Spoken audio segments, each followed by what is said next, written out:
Hi guys, कैसे हैं आप लोग। आई होप आप लोग बहुत ही अच्छे होंगे, स्वस्थ होंगे और मस्त होंगे। तो आइए आज की वीडियो स्टार्ट करते हैं। आज की वीडियो में क्या है कुछ खास, जी हाँ बहुत कुछ खासम खास है। वो क्या है आइए हम उसको जानेंगे। तो आज मैं आपको बताने वाला हूं डिस्ट्रीब्यूटिव प्रोनाउन और इंडेफिनिट प्रोनाउन के बारे में, जो कि बहुत ज्यादा परीक्षाएं में पूछे जाते हैं। डेफिनिट, इंडेफिनिट प्रोनाउन और साथ साथ डिस्ट्रीब्यूटिव, इनसे बहुत सारे क्वेश्चन भी बनते हैं कंपटीशन में भी और एकेडमी बैच के एग्जाम्स में भी बहुत सारे क्वेश्चन बनते हैं। तो ये आपके लिए बेहद इंपॉर्टेंट है, इसको बहुत ही मन लगा कर पढ़िए। इन दोनों में कंफ्यूजन भी बहुत ज्यादा होती है, लेकिन आज मैं आपको आपके उस कंफ्यूजन को दूर करने वाला हूं। किसकी? इंडेफिनिट और डिस्ट्रीब्यूटिव के बीच की। तो डिस्ट्रीब्यूटिव क्या होता है और इंडेफिनिट क्या होता है, इन सारी चीजों के बारे में आज की वीडियो में हम जानेंगे। इससे पहले मैं कुछ चीजें आपको बताना चाहूंगा। इसके पहले मैंने आपको पर्सनल प्रोनाउन, रिलेटिव प्रोनाउन में जो भी रिलेटिव प्रोनाउन होते हैं सबके बारे में एक वीडियो मैंने बताया है। उसके साथ साथ मैंने आपको डेमोन्स्ट्रेटिव प्रोनाउन और साथ साथ इंट्रोगेटिव प्रोनाउन और रेसिप्रोकल प्रोनाउन के बारे में बताया। तो आई आप लोगों ने प्रीवियस वीडियोस को बहुत अच्छे तरीके से वॉच किया होगा, देखा होगा, समझा होगा। तो आइए आज की वीडियो स्टार्ट करते हैं। तो आज मैं आपको सबसे पहले बताता हूं इंडेफिनिट प्रोनाउन। आइए मैं इसको लिख लेता हूं, इंडेफिनिट प्रोनाउन। अब ये इंडेफिनिट प्रोनाउन होता क्या है, इसके बारे में आइए हम समझते हैं। चलिए इसको एक एग्जांपल के माध्यम से हम समझते हैं। जैसे मान लीजिए मैं यहाँ पे पढ़ा रहा हूँ और आगे गेट पर कोई आ गया, ठीक, गेट बंद है, दरवाजा लॉक है और कोई आ गया, तो मैं तो नहीं जान रहा हूँ कि बाहर कौन है। हम ये कहते हैं कि दरवाजे पर कोई है, हमारे मुंह से यही निकलता है कि दरवाजे पर कोई है। कोई बाहर से आया, दरवाजा खटखटा रहा है, दरवाजे को नॉक कर रहा है, तो वहां हम लोग बोलते हैं कि someone is at the door। आइए मैं इसको लिख लेता हूं। अभी मैंने क्या कहा कि someone is at the door। इसका मतलब क्या होगा, दरवाजे पर कोई है। ध्यान से एक बात मैंने समझिए, someone is at the door अर्थात कोई दरवाजे पर है। वो कौन है कोई कंफर्म नहीं, वो मेल भी हो सकता है, वो फीमेल भी हो सकता है, वो कोई ऑब्जेक्ट भी हो सकता है और वो कोई एनिमल भी हो सकता है। जैसे मान लीजिए अभी कोई मेल होता, दरवाजे पर कोई मेल होता, तो हम लोग बोलते हैं क्या, हम लोग प्रोनाउन अगर यूज करते हैं तो हम लोग बोलते हैं he is eight the door. अगर कोई मेल होता तो यहाँ पे समवन के स्थान पे क्या बोलते हैं हम लोग, he is eight the door. अगर हमें पता होता कोई फीमेल है, क्या है, कोई फीमेल है, तो वहां पे हम लोग क्या बोलते हैं, सी इज एट द डोर। वहां क्या बोलते हैं हम लोग, सी इज एट द डोर। ठीक, अगर कोई एनिमल होता, एनिमल में मान लीजिए कोई डॉग है, ठीक, तो वहां हम लोग क्या बोलते हैं, dog is eight the door. दरवाजे पर कुत्ता है। तो कहने का मतलब अगर कुछ कंफर्म होता तो हम लोग यहां पे आगे लगा देते। कहने का मतलब अगर मेल होता तो हम लोग यहां पे किस प्रोनाउन का यूज करते, ही का, और अगर फीमेल होता तो हम लोग सी का यूज करते। और अगर कोई एनिमल, ठीक, कोई भी एनिमल हम लोग ले सकते हैं, डॉग, कैट, कोई भी वगैरह वगैरह, तो यहाँ लिख देता हूं मैं, ये यूज करते हैं। अब मान लीजिए बहुत ढेर सारे व्यक्ति होते हैं, बहुत ढेर सारे व्यक्ति होते, तो वहां पे हम लोग दे का यूज करते, they are at the door. तो यहां पे आप समझिएगा, जब ये चीजें कंफर्म नहीं है कि कौन है, वहां पे ही भी हो सकता है, सी भी हो सकती है और डॉग भी हो सकता है और दे भी हो सकता है, अर्थात ढेर सारे व्यक्ति भी हो सकते हैं। तो कोई कंफर्म नहीं है। जब हमें कुछ कंफर्म नहीं होता है तो हम अचानक कुछ शब्दों को बोलते हैं जिन्हें हम क्या कहते हैं, इंडेफिनिट प्रोनाउन। जैसे मैंने कहा कि दरवाजे पर कोई है, दरवाजे पर कोई है। दूसरा चीज मैं कहूं कमरे में कोई नहीं है, तो यहां पे देखिए, यहां पे आप ध्यान दे पा रहे होंगे कि यहां पे कोई है, तो कोई के लिए किसका प्रयोग किया गया, समवन का यूज किया गया, जो कि निश्चित नहीं है कि ये कौन है। कोई मेल है, कोई निश्चित नहीं है, कोई फीमेल है, कोई निश्चित नहीं है, कोई एनिमल है, निश्चित नहीं है, ढेर सारे लोगों कोई निश्चित नहीं है, कौन है इसके बारे में कोई पता नहीं है। तो ये आपका क्या हो गया, ये आपका इंडेफिनिट प्रोनाउन हो गया। जब कंफर्म ना हो कि कौन है तो वहां पे इंडेफिनिट प्रोनाउन होगा। अब आइए कुछ और सेंटेंसेस को भी हम लोग समझ लेते हैं। जैसे मैं कहूं कि आई हेल्प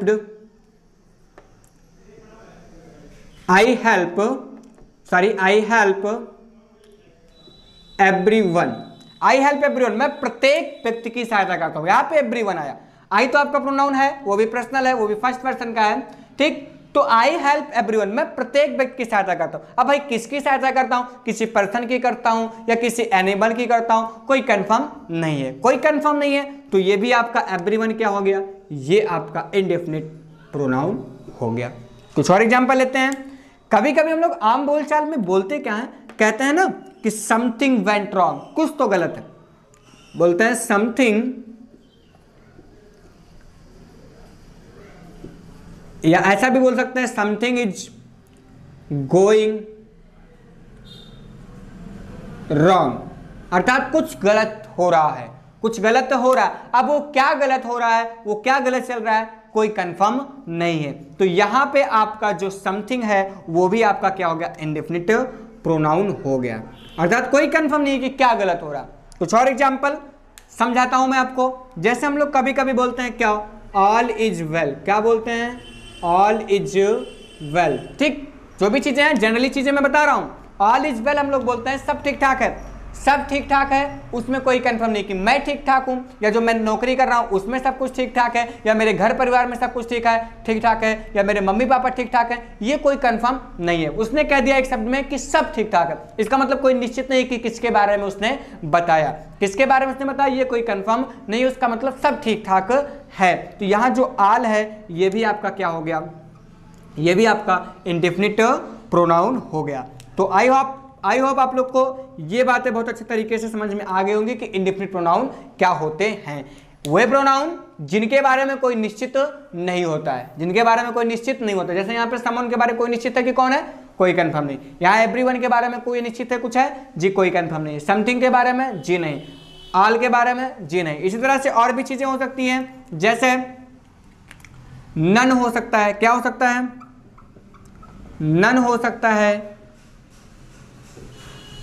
आइदर हो सकता है, ठीक, और क्या हो सकता है, नाइदर हो सकता है, और आपका बोथ हो सकता है, सम हो सकता है, इटीसी वगैरह बहुत सारी चीजें हो सकती हैं जिनके बारे में कुछ कंफर्म नहीं होता है, वे आपके क्या कहलाएंगे, इंडेफिनिट प्रोनाउन। तो ये थे आपके एग्जांपल्स जिसके माध्यम से आपने समझा कि someone is eight the door, कौन दरवाजे पर, कोई कंफर्म नहीं, इसलिए आपका indefinite pronoun. I help everyone, मैं सहायता करता हूं, किसकी करता हूं, कोई कंफर्म नहीं है, तो यहां भी ये क्या हो गया, इंडेफिनिट प्रोनाउन हो गया। समथिंग इज गोइंग रॉन्ग, कुछ गलत चल रहा है, तो यहां पे समथिंग क्या गलत चल रहा है, कोई कंफर्म नहीं है, तो यहां भी ये क्या हो गया, indefinite pronoun. All is well, ये भी आपका क्या हो गया, indefinite pronoun. Nothing is impossible, कभी कभी हम लोग बोलते हैं, एक एग्जांपल और याद आ गया, nothing is impossible. Nothing, nothing अर्थात कुछ भी नहीं, असंभव है, असंभव कुछ भी नहीं है, तो असंभव कुछ भी नहीं है, तो नथिंग जो इसमें आया वो किसके लिए आया, कोई कंफर्म नहीं है कि क्या चीजें नहीं, इम्पॉसिबल है, तो इसमें क्या होगा, नथिंग जो आपका हो गया वो क्या हो गया, आपका इंडेफिनिट प्रोनाउन हो गया। तो आई आपको मेरी बातें समझ में आ गई होंगी कि इंडेफिनिट प्रोनाउन क्या क्या हो सकते हैं, ठीक। इंडेफिनिट प्रोनाउन में और भी चीजें हो सकती हैं, मैं यहां लिखना चाहूंगा कुछ चीजें और, जैसे somebody, somebody, one, everybody, everybody, everyone, everyone मैंने यहां लिख दिया है। और भी चीजें हो सकती हैं क्या, नो वन, नो वन, इसको नन भी बोलते हैं, ठीक, ये चीजें हो सकती हैं, यानी कि बहुत सारी चीजें होती है जो अपने आप में क्या डेफिनिट ना हो, वो सारी चीजें क्या कहलाएंगी, आपकी इंडेफिनिट प्रोनाउन कहलाएंगे। तो आई आप लोग को मेरी बात समझ में आ गई होगी कि इंडेफिनिट प्रोनाउन होते क्या है, जो निश्चित ना हो वो आपके क्या होंगे, इंडेफिनिट प्रोनाउन होंगे। तो आप लोग इसको नोट करना चाहें तो इसको नोट कर लीजिए, टेक योर टाइम प्लीज।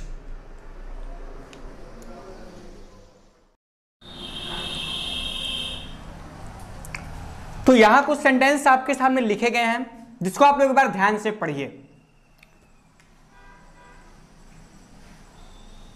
आइए आप लोगों ने पढ़ लिया होगा, आइए देखते हैं।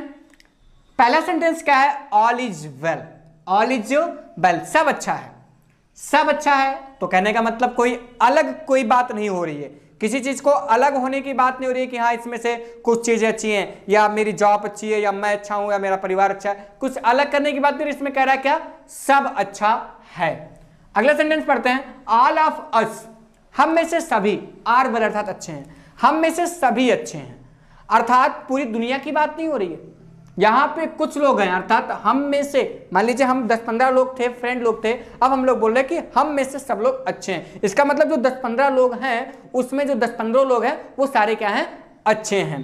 तो यहां पे क्या हो रही है, यहां पे बात ये हो रही है कि कुछ लोगों में बताया जा रहा है कि उसमें से जो सारे लोग हैं वो क्या है, अच्छे हैं। याद रखिएगा, इंडेफिनिट प्रोनाउन जो आपका होता है, इंडेफिनिट प्रोनाउन निश्चितता को नहीं दिखाता, अर्थात वो अनिश्चित होता है। लेकिन जो आपका डिस्ट्रीब्यूटिव प्रोनाउन होता है, यहीं पे आपका टॉपिक स्टार्ट होता है। समझने की बात आती है कि जो डिस्ट्रीब्यूटिव प्रोनाउन आपका होता है वो ढेर सारे नाउन्स में कुछ को अलग करने का काम करता है, अर्थात ढेर सारे लोगों में, ढेर सारे वस्तुओं में, ढेर सारे स्थान में कुछ को अलग करने का काम करता है। कौन? डिस्ट्रीब्यूटिव। दोनों सेम होते हैं, वर्ड्स आपके सेम होते हैं, लेकिन फंक्शन पर, उनके फंक्शन पर, उनको किस प्रकार से यूज किया गया इस पर निर्भर करता है कि वो इंडेफिनिट होंगे या डिस्ट्रीब्यूटिव होंगे। तो याद रखिएगा कि इंडेफिनिट जो होता है वो अपने आप में अनिश्चित होता है, अर्थात कोई निश्चितता नहीं होती उसकी। लेकिन जो आपका डिस्ट्रीब्यूटिव होता है वो ढेर सारे नाउन्स में कुछ लोगों को या कुछ विशेष व्यक्तियों को या सारे लोगों को अलग निर्देशित करने का काम करता है। तो आइए इसको समझते हैं। यहां देखिए ऑल इज वेल, सब कुछ अच्छे की बात हो रही है, तो यहां पे ऑल जो है वो निश्चितता को नहीं दिखा रहा है, इसलिए ये आपका क्या होगा, ये आपका इंडेफिनिट प्रोनाउन होगा। लेकिन आगे हम बात करें कि all of us are well, अर्थात हम में से सभी, तो यहां आपको कुछ ना कुछ तो समझ में आ ही रहा होगा कि ऑल ऑफ अस अर्थात हम में से सभी हैं, हम में से सभी अर्थात कुछ लोग हैं जिसमें से सभी। तो यहां बांटने का काम हो रहा है कि नहीं, अलग करने का काम हो रहा है कि नहीं? जी हाँ हो रहा है कि कुछ लोग जो हैं, हम में से जो कुछ लोग हैं, मतलब सारे लोग जो हैं वो क्या है, सही हैं। एक ग्रुप है, मान लीजिए फॉर एग्जाम्पल समझ लीजिए ग्रुप है 10-15 लोगों का, और कोई व्यक्ति इसमें से कह रहा है कि हम में से प्रत्येक लोग सही है, पूरी दुनिया नहीं ठीक है, हम में से प्रत्येक लोग सही हैं, ये बात हो रही है। तो यहां पे बांटने का काम हो रहा है, इसलिए ये आपका क्या होगा, ये आपका डिस्ट्रीब्यूटिव प्रोनाउन होगा। आगे बढ़ते हैं। एवरीवन इज हैप्पी, हर कोई खुश है, हर कोई खुश है भाई, हर कोई खुश है, तो इसका मतलब क्या, पूरी दुनिया खुश है, कोई कंफर्म नहीं है कि कौन खुश है कौन नहीं है। तो यहाँ पे एवरीवन इज हैप्पी, तो सबके बारे में बोला था, कोई निश्चित नहीं है। सो ये आपका क्या होगा, शॉर्टकट में लिखना चाहूंगा, इंडेफिनिट प्रोनाउन होगा। एवरीवन ऑफ देम, उनमें से प्रत्येक व्यक्ति खुश है, उनमें से प्रत्येक व्यक्ति। अब इसका मतलब क्या, किसी एक की बात नहीं हो रही, इसमें प्रत्येक व्यक्तियों की बात है, उनमें से प्रत्येक व्यक्ति खुश हैं। तो यहाँ पे क्या हो रहा है, यहाँ पे कुछ अलग होने का काम हो रहा है कि देम अर्थात ढेर सारे लोग हैं, उनमें से जो प्रत्येक व्यक्ति हैं वो खुश हैं। तो ये आपका क्या हो गया, ये आपका डिस्ट्रीब्यूटिव प्रोनाउन, शॉर्टकट में डीपी। बोथ आर कमिंग, दोनों आ रहे हैं, दोनों आ रहे हैं। अब वो कौन दोनों है, कोई कंफर्म नहीं, मेल है फीमेल है, कौन है, व्यक्ति है या जानवर है या क्या है, कोई कंफर्म नहीं है। तो यहाँ पे ये आपका क्या हो जाएगा, ये आपका इंडेफिनिट प्रोनाउन हो जाएगा। ठीक, आगे हम सेंटेंस में बढ़ते हैं।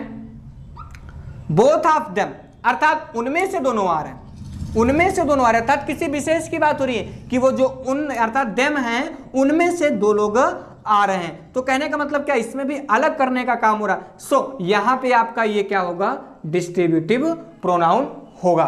तो आइए आप लोग को मेरी बात समझ में आ गई होगी। अब आइए आप लोग के दिमाग में अगर अभी भी कंफ्यूजन है तो इस चीज को याद रखिएगा, एक छोटी सी ट्रिक मैं आपको बताना चाहूंगा जो कि आपके लिए बहुत ज्यादा हेल्पफुल होगी। सेंटेंस को देखने से कुछ कुछ हो रहा है, जी हाँ मुझे हो रहा है, आइए देखते क्या हो रहा है। देखिए यहां पे ऑल का प्रयोग क्या हुआ है, इसके साथ किसी अन्य चीजों का प्रयोग नहीं हुआ है। लेकिन यहां देखिए ऑल का यूज हुआ है तो उसके साथ ऑफ अस आया है। क्या आया है, ऑफ अस। जितने भी डिस्ट्रीब्यूटिव प्रोनाउन है, सेकंड, फोर्थ एंड सिक्स्थ, इसमें देखिए ऑफ देम, इसमें देखिए ऑफ देम।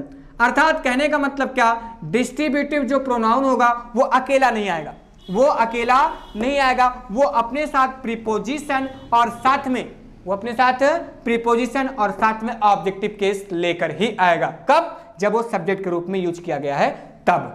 तो हमेशा याद रखिएगा डिस्ट्रीब्यूटिव प्रोनाउन पहचानने का सबसे आसान तरीका कि जो डिस्ट्रीब्यूटिव प्रोनाउन होगा वो अपने साथ क्या लेकर आएगा, मैं यहां लिख देना चाहूंगा, वो अपने साथ प्रीपोजिशन ऑफ, अर्थात वो अपने साथ प्रीपोजिशन और साथ में क्या, ऑब्जेक्टिव केस लेकर आएगा। अगर ऐसा है तो यहां जो आने वाला जो भी होगा वो आपका क्या होगा, डिस्ट्रीब्यूटिव प्रोनाउन होगा। ठीक, तो आप लोग ये ट्रिक बहुत अच्छे तरीके से समझ लीजिए, इसको याद करके रखिए कि जब कभी भी प्रीपोजिशन के साथ, अर्थात कोई सब्जेक्ट हो जो कि कंफर्म ना होता हो और उसके साथ प्रीपोजिशन और प्लस ऑब्जेक्टिव केस आ जाए। मैंने आपको सब्जेक्टिव केस ऑब्जेक्टिव केस वाले वीडियो में बताया था कि प्रीपोजिशन के बाद हमेशा कौन सा केस आता है, ऑब्जेक्टिव केस आता है। प्रीपोजिशन के बाद आपका सब्जेक्टिव केस कभी नहीं होगा। प्रीपोजिशन के बाद हमेशा आने वाला जो केस होगा वो क्या होगा, ऑब्जेक्टिव केस होगा। तो इस चीज को याद रखिएगा।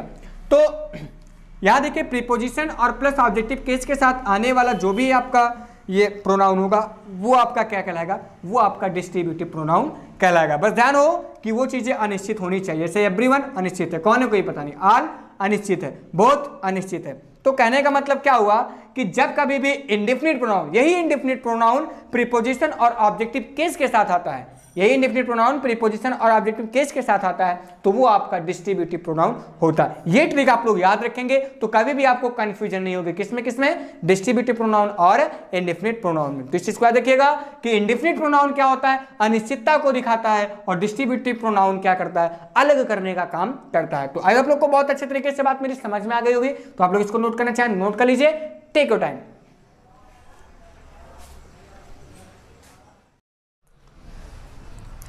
तो आइए मिलते हैं कुछ प्रोनाउन से जो कि आपके लिए बहुत ज़्यादा इंपॉर्टेंट है, इनसे बहुत ज़्यादा क्वेश्चन बनते हैं। तो इनके रूल्स क्या हैं, आइए इनको हम थोड़ा सा जान लेते हैं। चलिए देखिए, जो नन है इसका यूज हम किसके लिए करते हैं, neither, either, any, both, all. इनका यूज हम कहाँ और किसके लिए करते हैं, इसके बारे में हम जानते हैं। चलिए स्टार्ट करते हैं कि चीज़ें।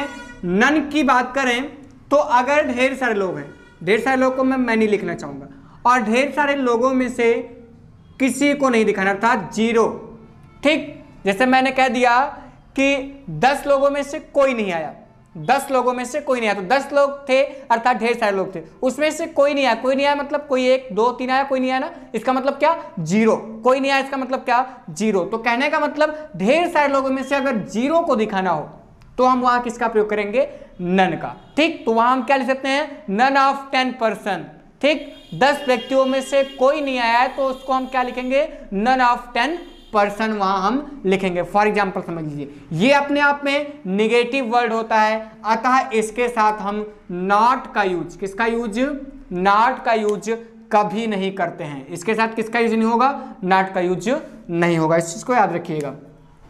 आगे बढ़ते हैं, नाइदर। नाइदर की बात करें तो नाइदर का प्रयोग करते कहां हैं, जब कभी भी क्या होंगे, 2 लोग होंगे। कितने लोग होंगे, 2 लोग होंगे।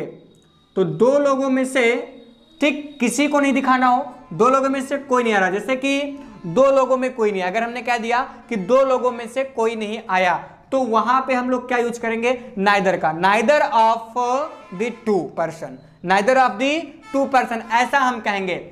और जब ढेर सारे लोगों में साथ 2 से अधिक के लिए यहां लिख देता हूं 2+, अर्थात 2 से अधिक के लिए हम क्या यूज करेंगे, नन। ठीक, फॉर एग्जाम्पल फिर से आप समझ लीजिए, मैं बताना चाहूंगा, जैसे यहां पे मैं लिख देना चाहूंगा कि इसके लिए एग्जाम्पल क्या होगा, नन ऑफ द 10 पर्सन। ठीक, अर्थात 10 व्यक्तियों में से कोई नहीं आया, तो यहां पे 10 व्यक्तियों में से किसी को नहीं अगर हमें दिखाना है तो उसके लिए हम किसका यूज करेंगे, नन का यूज करेंगे। आगे बात करेंगे, नाइदर की बात करेंगे तो इसका मतलब क्या हो गया, नाइदर ऑफ द 2 पर्सन। इसका मतलब क्या हो गया भाई, इसका मतलब ये हो गया कि जब 2 लोगों में से किसी को भी नहीं दिखाना, जैसे मैंने कह दिया कि 2 लोगों में से कोई नहीं आया तो नाइदर ऑफ द 2, वहां क्या लिखेंगे, 2 लोगों में से कोई नहीं की स्पेलिंग क्या, मीनिंग क्या लिखेंगे, नाइदर ऑफ द 2, अर्थात 2 लोगों में से किसी को ना दिखाने के लिए नाइदर का यूज करते हैं। नाइदर अपने आप में नेगेटिव वर्ड है, सो इसके साथ भी हम लोग नॉट का यूज नहीं करेंगे।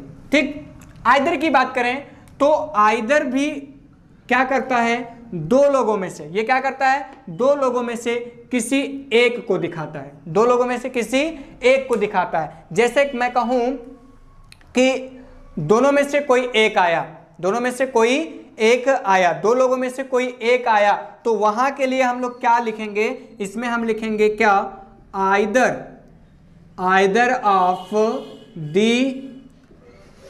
2 पर्सन की जगह पे गर्ल्स, बॉयज, यानी कोई भी नाउन हो सकता है। ठीक, जरूरी नहीं कि यहाँ पे पर्सन ही हो। ठीक, आइदर ऑफ द 2 10 पर्सन, यहाँ सॉरी पर्सन रहेगा। ठीक, तो नाइदर ऑफ द 2%। तो दो लोगों में से किसी एक को दिखाने के लिए किसका यूज करते हैं, आइदर का। ये अपने आप में पॉजिटिव वर्ड है, इसलिए इसके साथ हम नॉट का यूज कर सकते हैं। ठीक, इसके साथ हम लोग नॉट का यूज कर सकते हैं। अब एनी की बात करूं, एनी का प्रयोग कहां करते हैं, जैसे ढेर सारे लोग अर्थात दो से अधिक लोग हो, क्या हो, दो से अधिक लोग है, तो इसको मैं लिख सकता हूं क्या, मेनी, अर्थात इसका मतलब क्या, 2+, अर्थात दो से अधिक लोग हों और उसमें से किसी एक व्यक्ति के लिए, उसमें से किसी एक व्यक्ति के लिए हम लोग एनी का प्रयोग करते हैं। जैसे for example any of them, any of them, them में ढेर सारे लोग हैं और उसमें से किसी एक को दिखाना है, तो वहां पे हम लोग क्या यूज करेंगे, एनी का यूज करेंगे। उसमें आइदर, नाइदर या नन का यूज हम नहीं करेंगे। नाइदर 0 व्यक्ति को दिखाता है, आइदर भी 0 को दिखाता है, लेकिन आइदर क्या करता है, 1 को दिखाता है, 2 में से 1 को दिखाता है। नाइदर 2 में से 0 को दिखाता है, नन कई लोगों में से 0 को दिखाता है और एनी कई लोगों में से 1 को दिखाता है। अब हम बोथ की चर्चा करें, देखिए एनी भी आपका क्या है, एनी आपका पॉजिटिव है, तो इसके साथ भी हम लोग नॉट का यूज कर सकते हैं, इसको समझिएगा। बोथ की बात करें तो ये 2 लोगों की बात करता है और 2 में से 2 लोगों को दिखाता है, अर्थात 2 लोगों में से 2 लोगों को हमें दिखाना है, दोनों में से दोनों को ही हमें दिखाना है, तो वहां पे हम किसका यूज करते हैं, बोथ का। जैसे बोथ ऑफ देम, जैसे मैं एग्जांपल लिखूं, क्या लिख सकते हैं क्या, कि both of 2 eyes, both of 2 eyes, अर्थात दोनों आंखों में से दोनों आंखें, ये दोनों आंखों की संख्या को दिखा रहा है कि आंखें जो है वो दोनों की बात कर रहा है कि दोनों आंखें। ठीक, अब मैं बात करूं आल की, तो आल का प्रयोग कहां करते हैं, इसमें हम लोग करते क्या है, इसमें ढेर सारे लोगों में से, अर्थात मैनी, ढेर सारे लोगों में से सारे लोगों को दिखाने के लिए। अर्थात अगर नीचे मान लीजिए 100 व्यक्ति हैं और 100 में से हमें 100 व्यक्तियों को दिखाना है, 100 में से 100 व्यक्तियों के लिए कोई चीज यूज करना है, तो हम क्या लिखेंगे, ऑल। इसका मतलब क्या हो गया, ऑल ऑफ 100, जिससे हम कह सकते हैं क्या, ऑल ऑफ 100। तो ऑल ऑफ 100 का मतलब क्या हो गया कि 100 में से 100, ऑल ऑफ 100 अर्थात 100 में 100, ऑल ऑफ 20 अर्थात 20 में से 20 लोग, ऑल ऑफ 30 अर्थात 30 में से 30 लोग। तो इस चीज को याद रखिएगा थोड़ा सा कि नन का यूज कहां करते हैं, कई लोगों में से 0 लोग को दिखाने के लिए। नाइदर का प्रयोग 2 लोगों में से 0 को दिखाने के लिए। और ध्यान रहे कि इन दोनों के साथ नॉट का यूज हम लोग नहीं करते हैं। आइदर का प्रयोग 2 लोगों में से किसी एक को दिखाने के लिए, इसके साथ भी नॉट का यूज नहीं करते, जैसे neither of the 2 persons. Any का प्रयोग कई लोगों में से किसी एक को दिखाने के लिए, एनी ऑफ देम। ठीक, बोथ का प्रयोग कहां करेंगे, 2 में से 2 को दिखाने के लिए। ऑल का प्रयोग क्या करेंगे, 100 में से 20 में से 20, 20 में से 20 को हमें दिखाना है तो ऑल ऑफ 20, 30 में से 30 को दिखाना तो ऑल ऑफ 30, 40 में से 40 को दिखाना ऑल ऑफ 40, इस तरह से। ठीक, अब आइए बात कर लेते हैं इनके साथ हेल्पिंग वर्ब क्या यूज होगा, ये बेहद इंपॉर्टेंट है। देखिए यहां पे देख रहे हैं तो सबके साथ क्या यूज हुआ है, ऑफ ऑफ ऑफ ऑफ और ऑफ, और यहां भी ऑफ यूज हुआ है, अर्थात सबके साथ ऑफ यूज हुआ है। और ऑफ के बाद क्या होता है, जी हाँ मैंने बताया था कि प्रीपोजिशन के बाद आने वाला जो भी शब्द होगा वो क्या होगा, आपका ऑब्जेक्ट। तो ये प्रीपोजिशन के सारे ऑब्जेक्ट हैं। तो यहां ध्यान दीजिए, of the 10 person, of the 2 person, of the 2 person, of them, of the 2, of 100। यहां बच क्या रहा है, नन। अब इसमें मेन जो सब्जेक्ट हुआ, इसके आगे कोई भी सेंटेंस होगा, अगर मान लीजिए हमें हेल्पिंग वर्ब लगाना है, यहां पे हमें चयन करना है क्या, सिंगुलर में से या फिर क्या प्लूरल में से। अगर हमें चयन करना है तो नन के बाद, नन कितने लोगों को दिखाता है, 0% को। इसकी बात थोड़ा सी हम बाद में करेंगे, पहले नाइदर की बात कर लेते हैं।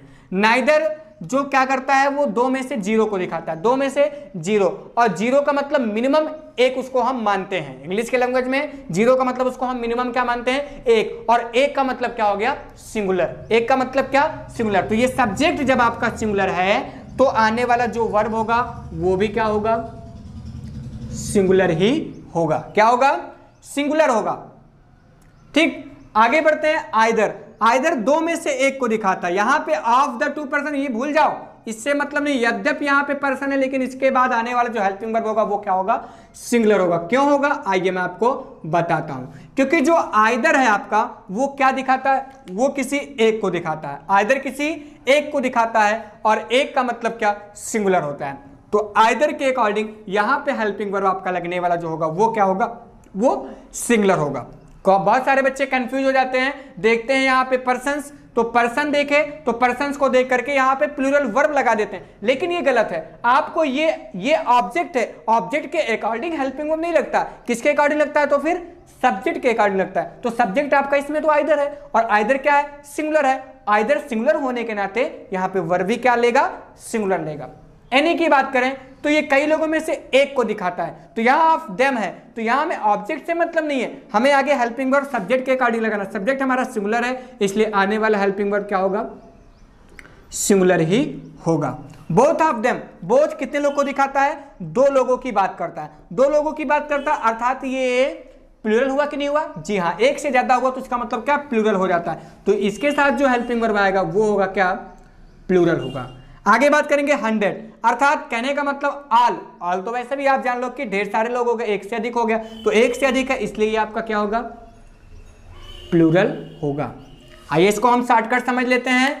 नन की बात करता हूं अब मैं, नन के लिए आप सिंगुलर यूज करोगे कि प्लूरल, तो इसके लिए सेंस के अकॉर्डिंग हम दोनों चीजें यूज कर सकते हैं, अर्थात सिंगुलर भी, क्या, सिंगुलर भी और प्लूरल भी। कैसे यूज करते हैं वो मैं आपको बाद में बताऊंगा। फिलहाल अगर यहां की बात करें तो यहां पे नन आपका सिंगुलर होगा। प्लूरल का होगा उसको भी हम एग्जांपल में समझेंगे, लेकिन अभी के लिए आप इतना याद रखिएगा कि नाइदर अपने आप में सिंगुलर प्लूरल सेंस दोनों दे सकता है, लेकिन अधिकतर कुछ लोग ऐसा कहते हैं कि ये दोनों देता है, लेकिन अधिकतर जो बुक्स देती है हमें, जो बुक्स हमें बताती है उसके अकॉर्डिंग नन का यूज एज सिंगुलर वर्ब के, सिंगुलर सब्जेक्ट के रूप में होता है और इसके साथ सिंगुलर वर्ब ही लगता है। तो इस चीज को याद रखिएगा।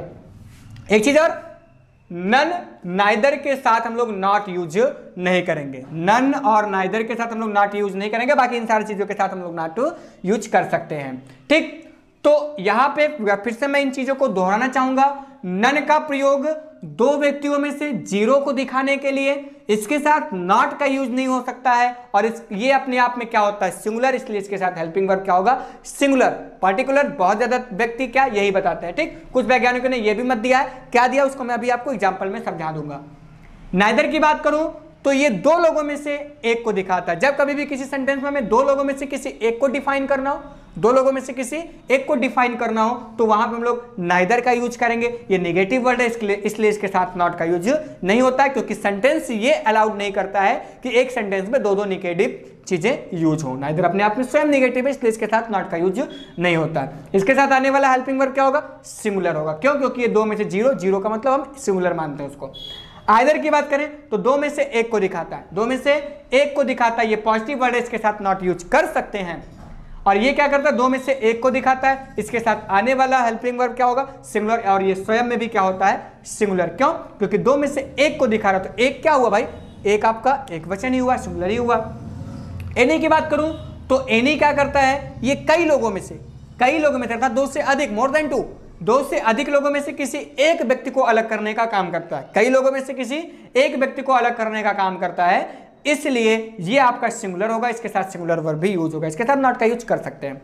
बोथ की बात करूं तो ये दो लोगों में से दो लोगों को बताता है, दो लोगों में से दोनों को ही बताता है, दोनों को ही अलग करने का काम करता है। तो बोथ ऑफ टू आईज, अर्थात दोनों आंखों में से दोनों ही आंखों की बात कर रहा है, तो ये दो अर्थात सिंगुलर नहीं, ये प्लूरल हुआ, इसलिए इसके साथ हेल्पिंग वर्ब भी क्या होगा, प्लूरल होगा। और ये अपने आप में क्या है जी, ये भी अपने आप में प्लूरल ही है। ऑल की बात करें, सब लोग जानते हो कि सारे में से सारे को दिखाना हो, अर्थात कहने का मतलब 100 में से 100 को दिखाना हो, 20 में से 20 को दिखाना, 40 में से 40, 10 में से 10 को दिखाना हो, तो वहां पे हम लोग क्या करेंगे, ऑल का यूज करेंगे। ये अपने आप में प्लूरल होगा और ये इसके साथ हेल्पिंग वर्ब भी क्या होगा, प्लूरल होगा। तो ये बेहद इंपॉर्टेंट चीजें हैं, आप लोग इसको नोट जरूर कर लें, ये आपके लिए इंपॉर्टेंट है बहुत ज्यादा, और इससे क्वेश्चन बनते हैं। और क्या क्वेश्चन बनते हैं अभी मैं उसको आपको बताऊंगा, कुछ क्वेश्चन भी आपको सॉल्व कराऊंगा, तब तक के लिए आप लोग इसको नोट कीजिए, टेक योर टाइम।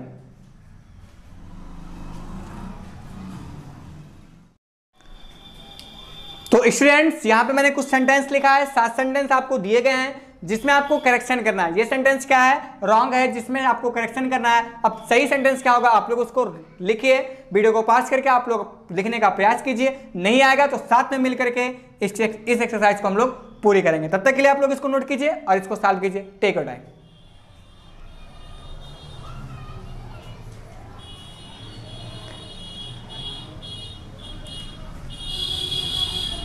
चलिए, आई हो आप लोगों ने सॉल्व कर लिया होगा बहुत अच्छे तरीके से।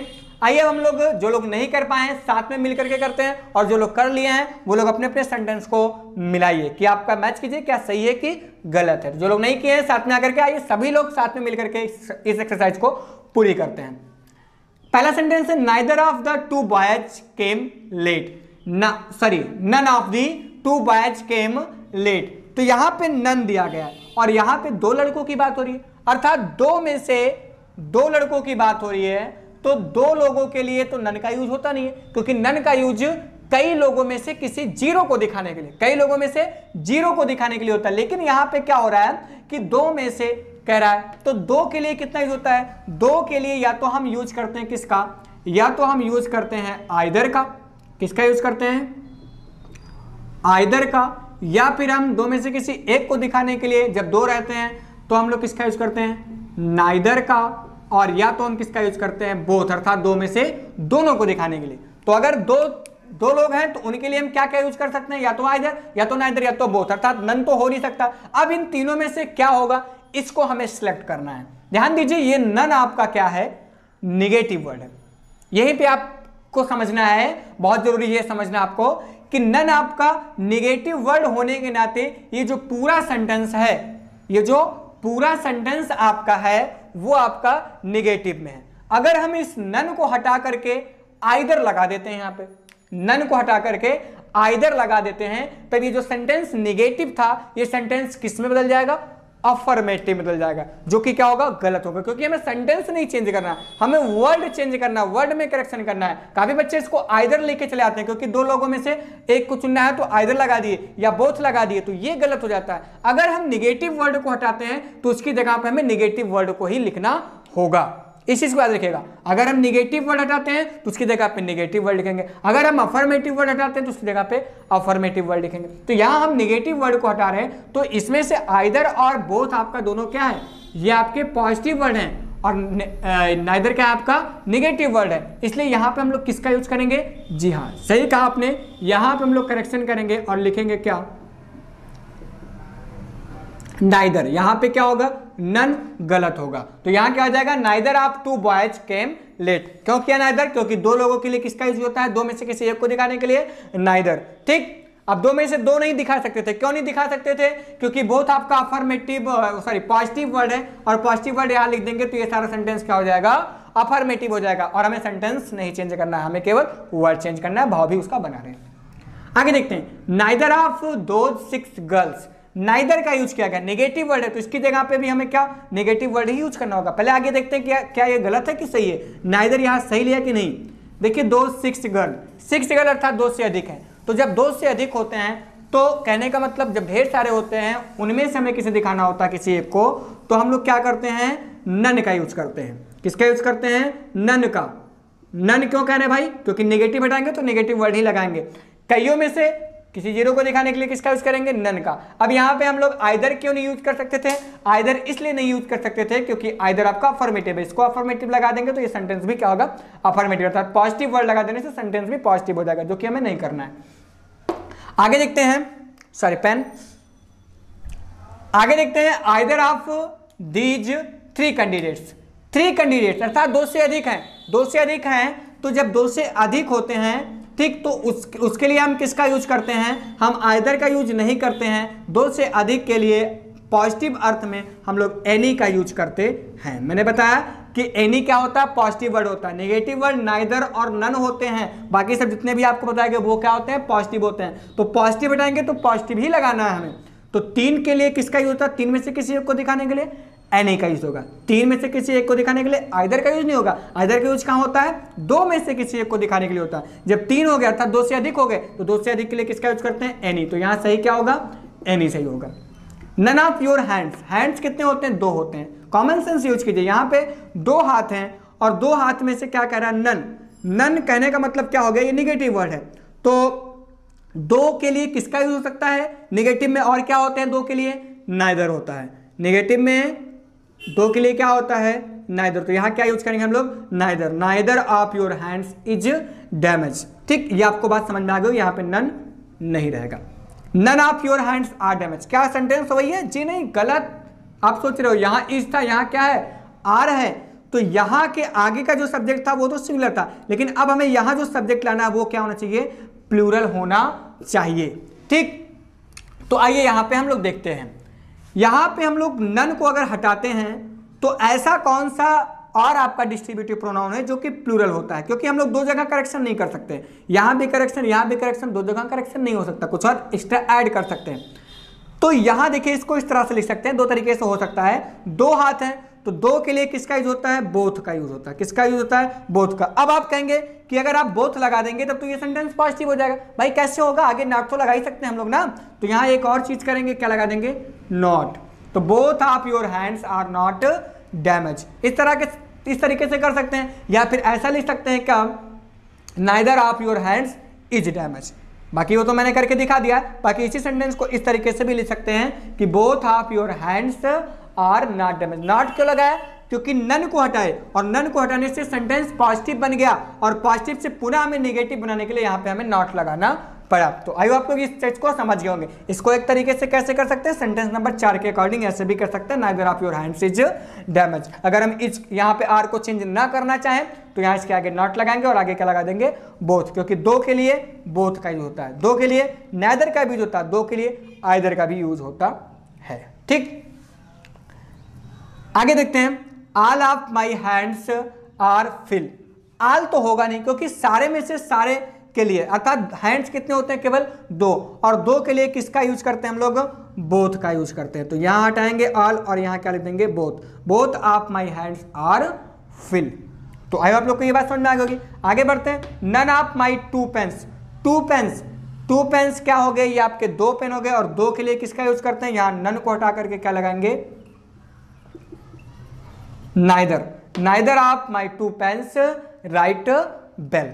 तो आई आप लोग को ये बात बहुत अच्छे तरीके से समझ में आ गई। नन हटाया, नाइदर लगाया, क्यों लगाया, क्योंकि ये भी नेगेटिव वर्ड था, तो ये नेगेटिव की चेंजिंग नेगेटिव में होगी, अफर्मेटिव की चेंजिंग अफर्मेटिव में होगी। ठीक, तो आई आप लोग को ये बात बहुत अच्छे तरीके से समझ में आ गई होगी। एक चीज आप लोग हमेशा याद रखिएगा कि अगर आप नेगेटिव वर्ड हटाते हैं तो प्रयास आपको क्या करना है कि नेगेटिव डिस्ट्रीब्यूटिव प्रोनाउन ही आप यूज करें। अफर्मेटिव हटाते हैं तो अफर्मेटिव डिस्ट्रीब्यूटिव प्रोनाउन यूज करें। ठीक, तो ये चीजें आप लोग हमेशा देखिएगा। मैंने इसलिए स्टार्टिंग में ही आपको बता दिया कि ये चीजें पॉजिटिव हैं और ये चीजें नेगेटिव हैं। तो आइदर, बोथ, ठीक, एनी, ऑल, ये क्या होते हैं आपके पॉजिटिव होते हैं, लेकिन नाइदर और नन आपका क्या होता है, नेगेटिव होता है। तो आई होप आपको मेरी बात समझ में आ गई होगी। तो कईयों में से किसी 0 को दिखाना हो तो नन का यूज करेंगे, कई में से 0 को दिखाना हो तो नन का यूज करेंगे, कई में से अगर आपको 1 को दिखाना हो तो एनी का यूज करेंगे। उसके बाद 2 लोगों में से किसी 1 को दिखाना हो तो फिर हम आइदर का यूज, या 2 में से किसी 1 को दिखाना हो तो नाइदर का यूज भी करेंगे। ये पॉजिटिव और नेगेटिव की बात हो गई। ऑल का यूज कब करते हैं, सारे में से सारे को दिखाना हो, सारे में से सारे को दिखाने के लिए और प्रत्येक का अर्थ देने के लिए हम लोग ईच का प्रयोग भी करते हैं, जैसे ईच ऑफ देम, हम में से प्रत्येक।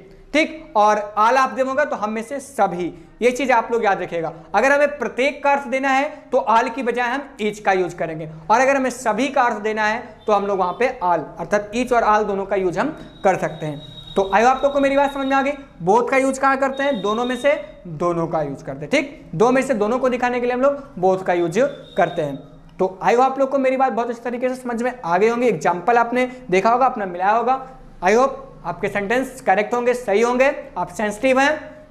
तो इसी के साथ वीडियो की एंडिंग होती है। कल मैं आपको इसी पर और एक्सरसाइज इंडेफिनिट प्रोनाउन और साथ ही साथ इंडेफिनिट प्रोनाउन के साथ साथ मैं आपको डिस्ट्रीब्यूटिव प्रोनाउन का और भी ज्यादा एक्सरसाइज कराऊंगा, जिससे कि आपके जो डाउट्स हैं वो भी क्लियर हो जाएं। कोई भी डाउट्स हो तो आप लोग मुझे कमेंट बॉक्स में लिखकर बताएं कि क्या डाउट्स हैं आपके। मैं पूरी कोशिश करूंगा आपके डाउट्स को क्लियर करने के लिए। तो इसी शब्दों के साथ वीडियो की एंडिंग होती है। वीडियो अच्छा लगा हो तो वीडियो को लाइक कीजिए, शेयर कीजिए, कमेंट कीजिए यूट्यूब पर, और साथ ही साथ अगर अभी तक आप लोगों ने मेरे चैनल को सब्सक्राइब नहीं किया है तो सब्सक्राइब कीजिए आशा कोचिंग क्लासेस को। तो आपका अपना चैनल है, सब्सक्राइब कीजिए। इसी शब्दों के साथ वीडियो की एंडिंग होती है। अंत तक वीडियो के साथ बन रहने के लिए बहुत बहुत धन्यवाद।